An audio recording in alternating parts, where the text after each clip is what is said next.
Hello everyone, Storm11 here. Today we'll be having an update on our upcoming pattern here.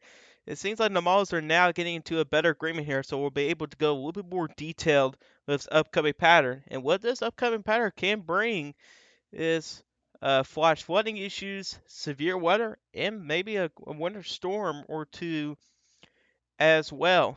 Before we get started with this video here, if you do like weather related content, you could always subscribe to my channel. We do this stuff all the time on this channel, and we'll definitely be having more updates on these upcoming low pressure systems over the next several days as well. So definitely stay tuned for more videos.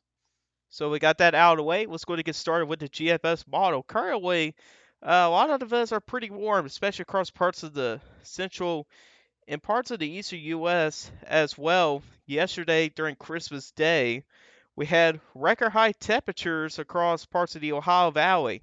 Louisville, Kentucky was able to beat their record by 6 degrees, so they shattered that record. We had freezing rain for parts of the New England states as well, which kind of sucks, but it's better than having no winter weather up there. Plus, we had record highs down in parts of Texas and Oklahoma, if I'm correct, and also have an all time record high for ever in Christmas here in the United States. And I believe it's somewhere in Texas where we had a temperature, if I believe it was 94 degrees, 94 and 96 degrees. Either way, it's still very, very warm down there, or in other words, hot. That's some hot weather down there for Christmas. So Texas was pretty toasty for Christmas here this year. So that's really Christmas out of the way. And so let's go ahead and get started getting a look into a little bit more into the future. And so we'll have a low pressure system that moves through across parts of the Midwest. That could bring in a wave of some snow showers across parts of the Midwest into parts of the Great Lakes. For some people, it's going to change over to rain. So unfortunately, it won't last very long here, especially for people that live in southern Wisconsin or northern Illinois, eastern Iowa. It will stay. It'll probably start as snow, but it will transition over to rain, so that's pretty unfortunate there. And that same system kind of moves to the New England states, not expecting much over here. But here's our first big system here. Well, not really a big system, but it's going to be a first of many systems that'll be coming up. So, really, by Tuesday morning here, we got a low pressure system over northern Kansas. That will continue to move on to the northeast.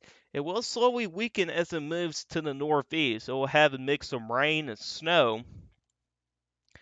But getting into Wednesday, it looks, you can't really tell in this map here, but there is going to be a severe weather chance for parts of Dixie Alley.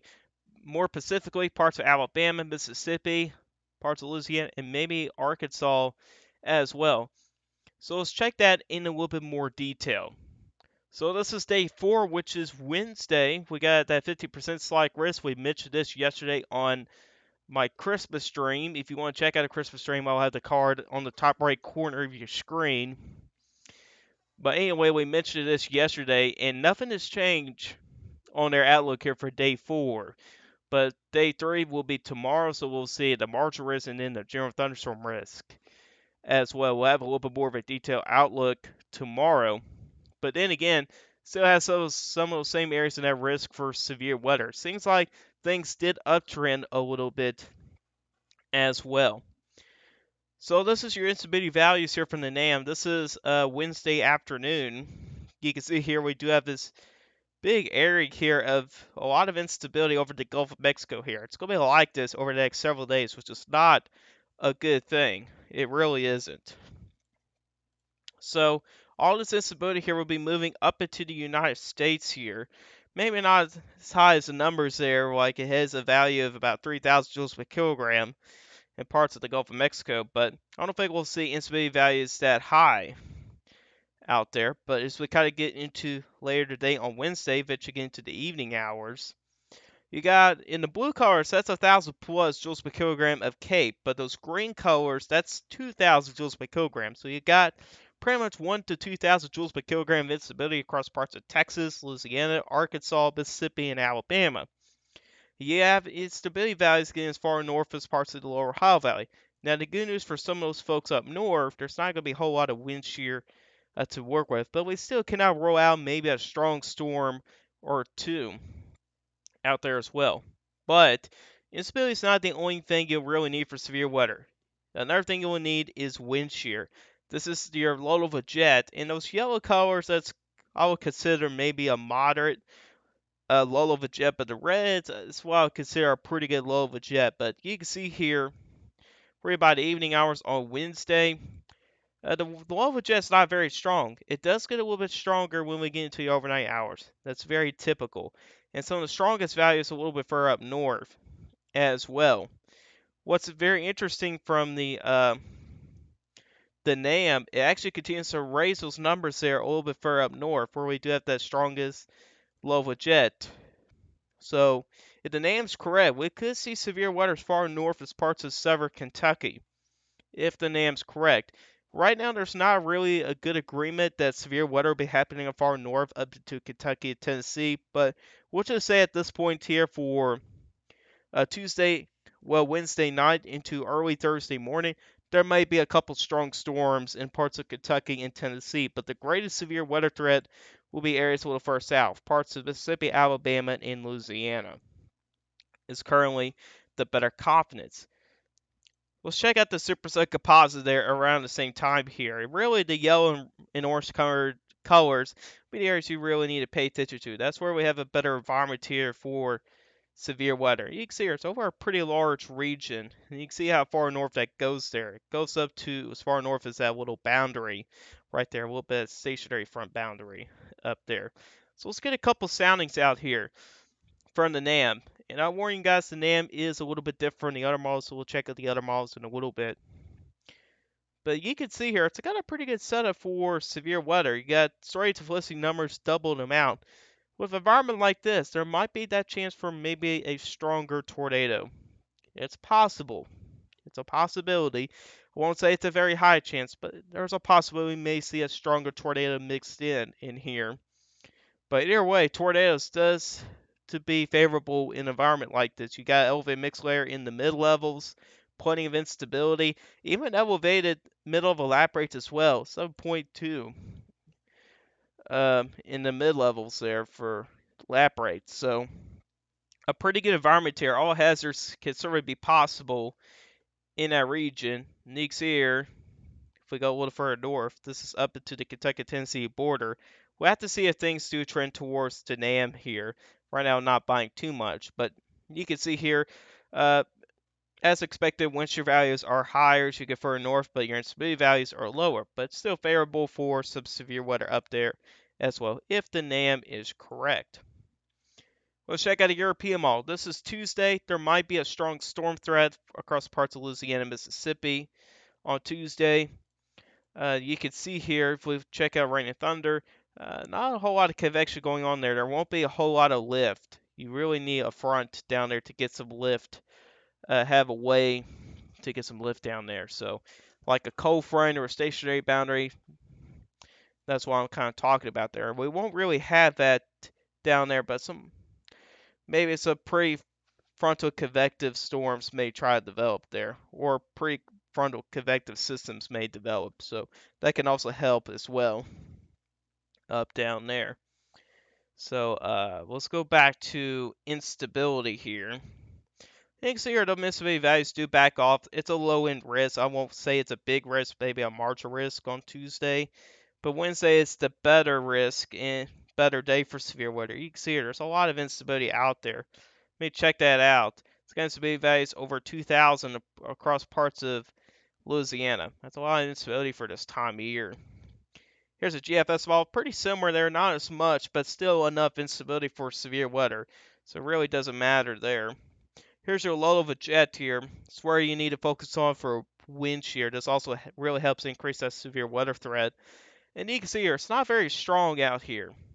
34 mile per hour winds. It doesn't really help threat all that much. So, but the threat's gonna be more focused into the overnight hours. That's when we have a little bit of a stronger low of a jet. And you can see here with a low of a jet out here, it gets a little bit stronger here. Those purple colors will probably be the areas that will experience a strong low of a jet. It will be more favorable. Here's the European model. It's actually a little bit stronger with that low of a jet as well, especially across parts of Alabama, Georgia, and even getting up to Tennessee as well. You do have that surface low that moves over Kentucky at the same time as well.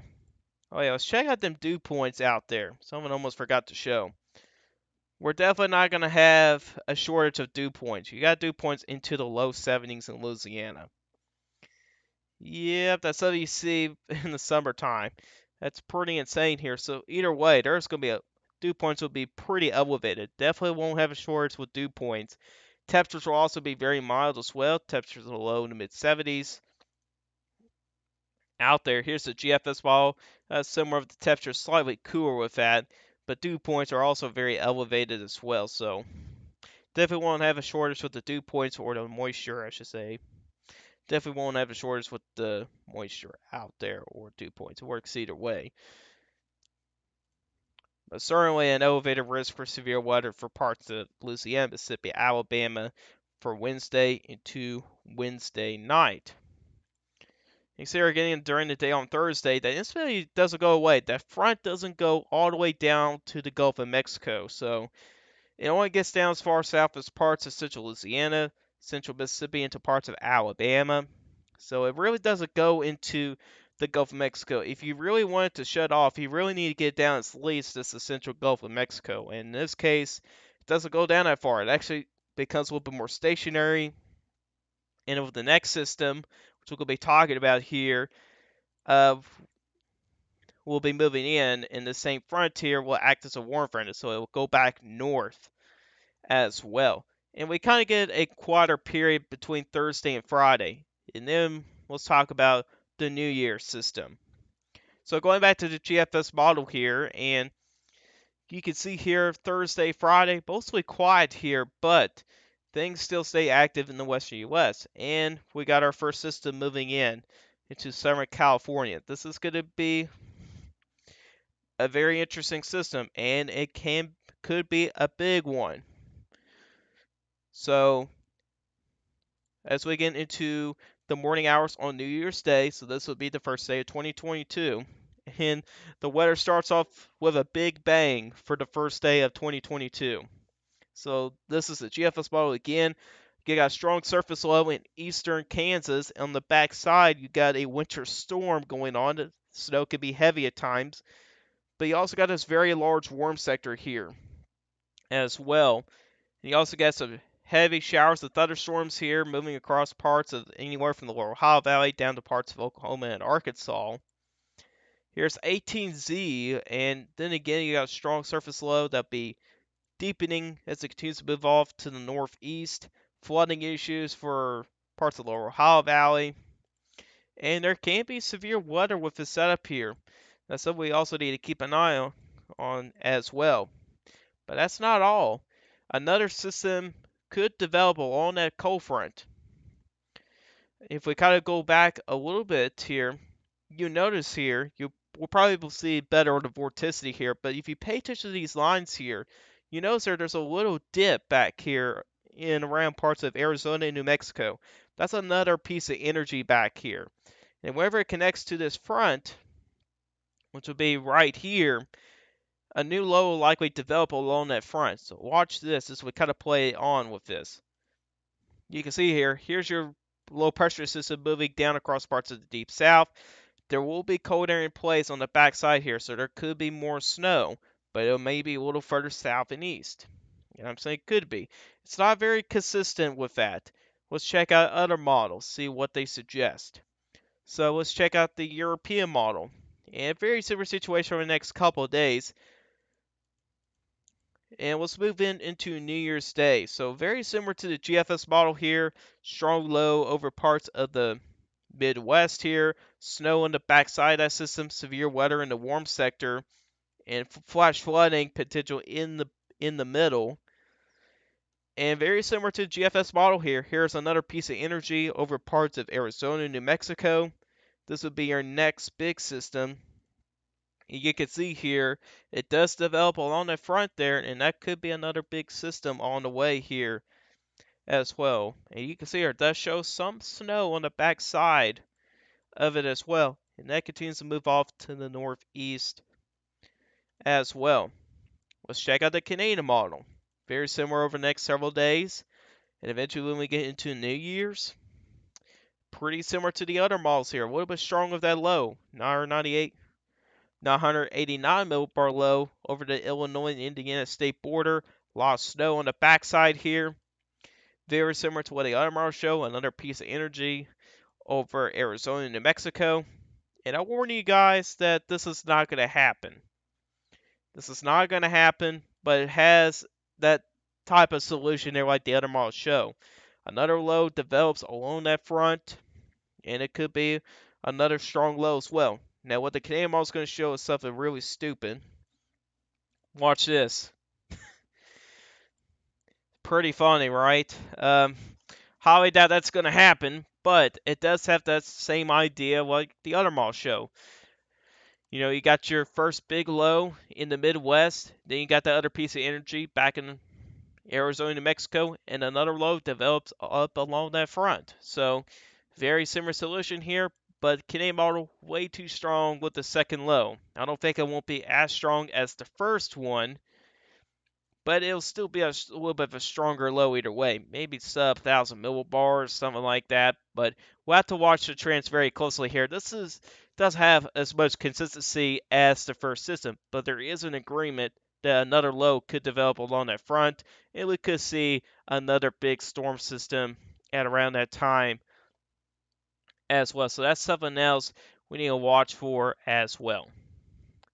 So going back to Windy here, so we'll check this out here. And then again, you can see a lot of instability here. You got this big pool of elevated instability values here in the Gulf of Mexico. At the same time, you got dew points in the low 70s.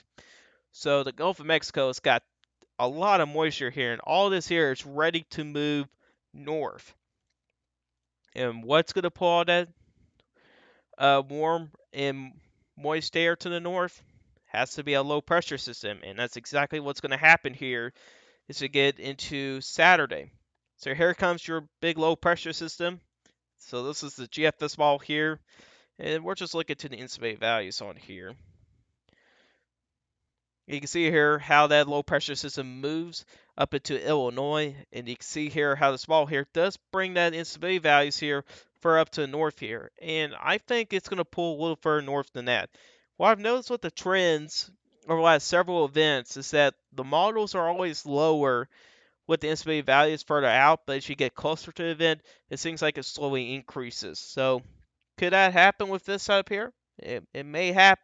It's a possibility. We're still far out. We're still several days away, so this can't change. Keep in mind that this can't change. But pretty good agreement here this far out. If you go check the European model, it's a little bit different here. I think it's going to be underdone with those instability values, but it has two different pools of instability. You got one further north, and you got one further south here. I think the GFS is a little bit more accurate with it. So here's 6 o'clock, and here's Saturday here. Here's your next system here coming up at the same time as well. Here's the GFS here. It's a little bit slower with it, but then again, there goes that low there.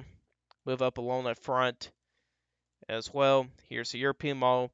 Similar situation as well. So we could see another severe weather event here, and this could be another big one as well. And I'm saying could be. It can change.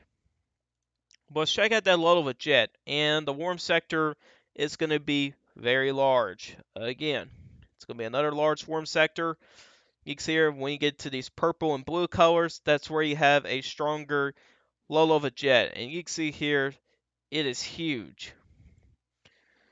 But if you do check an instability values, though, which could be a limiting factor, there's not a whole lot out there. But again, I think it's going to be a little bit underdone with those instability values from the European model. If you check out a GFS model, it is pretty similar Then again, a very large warm sector out here across multiple states. But with those sensitivity values there, it's really much smaller than reality. But it does look like the greatest potential for severe weather, maybe more focused across parts, probably getting as far north as the Tennessee Valley at this point, but that could go further in the north than that. So that's something we have to pay attention to as well. Right now, it's a little bit too early to get way very Pacific with this severe weather setup. We have to wait over the next several days here because the models can change with this system as well. But then again, this is something we really need to focus on, and there has been consistency with this as well. So that's why we're mentioning this now than later. And then on Sunday, the system finally moves out of the way, and then we get much cooler air. And then we finally get a colder pattern here. Things turn colder for a lot of us as well.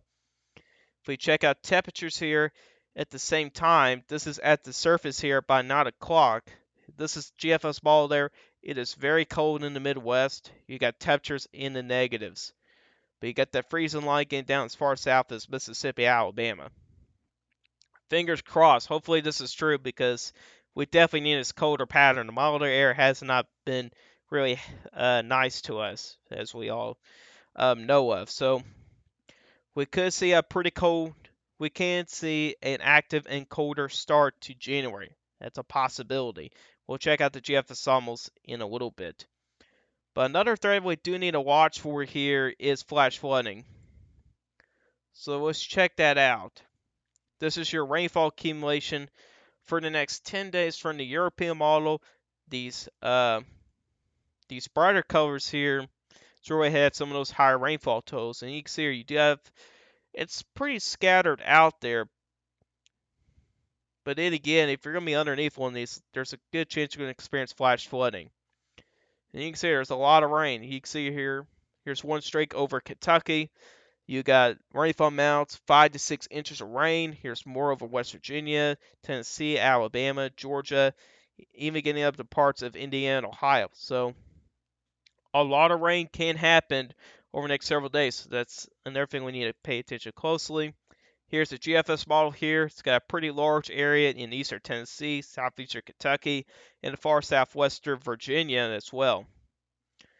And here's the GFS ensembles, pretty similar to the GFS model here. It's got the bullseye in eastern Tennessee and some of the surrounding areas.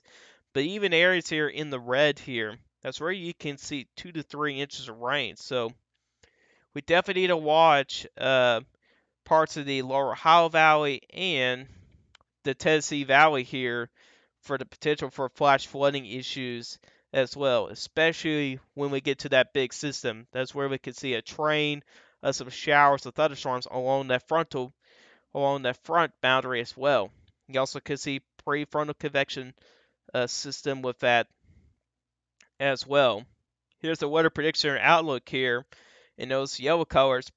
And they do agree with the GFS model and the GFS ensembles. And those yellow colors, that's at least 4 inches of rain. But even in the brighter reds, that's still 2 to 3 inches of rain. So then again, a lot of rain's going to be coming. We do need to watch that flash flooding threat as well. We also cannot forget about that winter storm threat for up north as well. But honestly, it's a little bit early to check out those snowfall totals.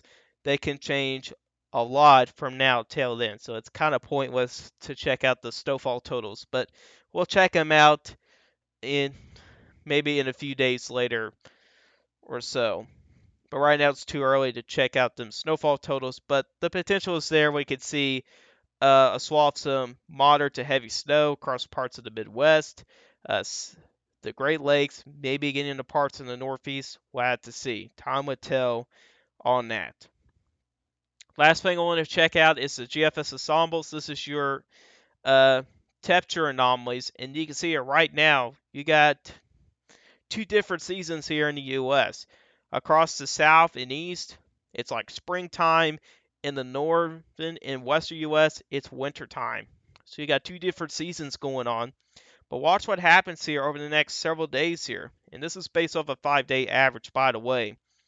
Look how this cold air moves to the south and east here. And it'll be expanding here. It'll actually be winning as well. It will try to take over most of the U.S., but it won't be very successful though of taking over at least the entire U.S.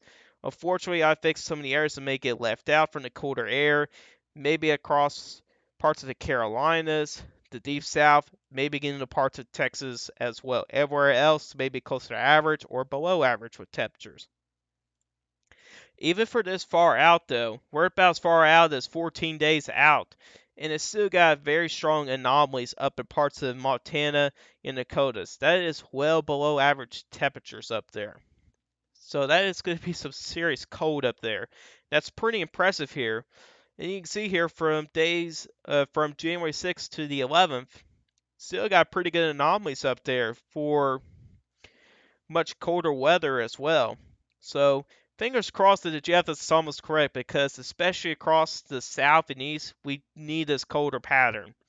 We definitely need it here. As you guys know of, that the milder air has not been really good to us for the month of December. So hopefully this happens here. But it seems like it's looking good, at least for right now. But then again, it could change. But we'll see how everything kind of goes here over the next several days. But anyways, guys, this is all you guys today. Hope you guys enjoyed this video. Guys, like this video, hit the like button if you really like my channel. Excuse me. You can always subscribe to my channel. Hit the bell notification so you never miss an upload. If you guys have questions about this, put in the comment section down below. I'll answer you guys questions, and I'll see you guys in the next one. Goodbye.